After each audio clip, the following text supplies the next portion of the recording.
himala. Pero mayroong nag-iisang Nora Honor.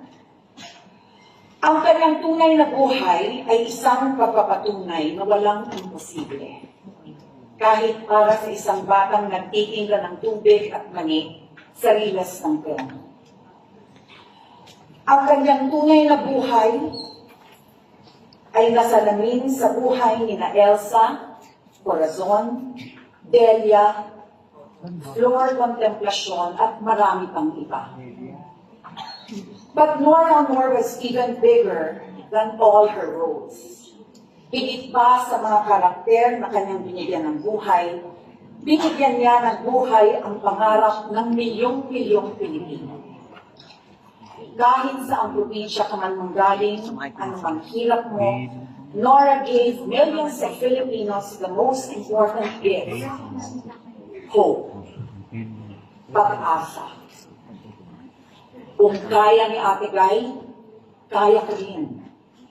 Kabilang ako sa mga Pilipino na nakita ang sarili nila kay Nora.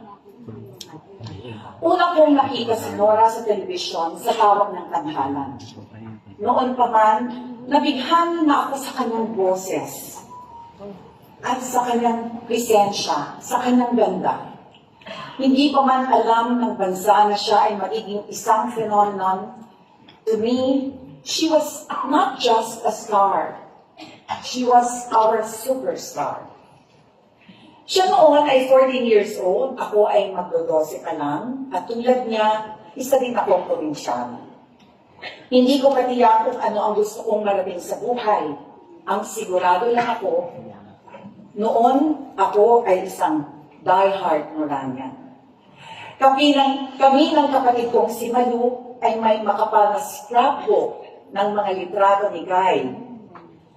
Tinatabi namin ang baon namin para lang may pambili ng comics, magazines, at mga pictures niya na binibenta sa bangketa ng Avenida Rizal.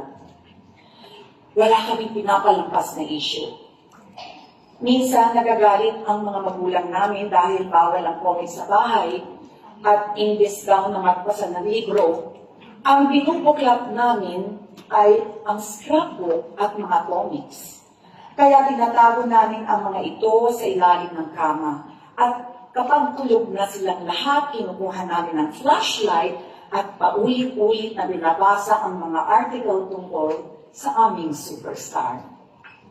At syempre, pag may pelikula si Nora, pipila kami kahit alas 8 pa lang ng umaga, kahit siksikan at kahit standing room only. Invested kami sa kanya. Kinikilig kami sa love life niya. Naiiyak sa mga pinagdadaanan niya. Nagagalit kapag may naninira sa kanya. Minsan sa eskwelahan, mayroon akong kaklase na sinabing, hindi daw bagay mag-artista si Nora dahil siya daw ay maitim. Alam niyo na ang nangyari.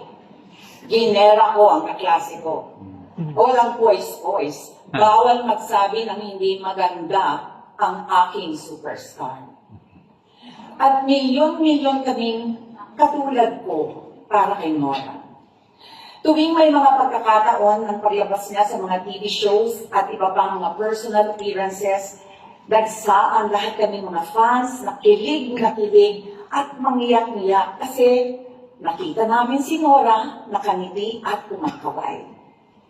May mga fans na umaakyat ng bakod, hinihimatay, nag-aalay ng kwintas na sampagita hanggang wala nang makita sa leeg ni Nora Honor. We were called the Bakyak crowd. And we were proud of it. Dahil may superstar kami na isa sa amin. Philippine showbiz has never seen that level of adulation until Nora came. And never again after Nora. Gayunpaman, si Ate Guy ay nanatili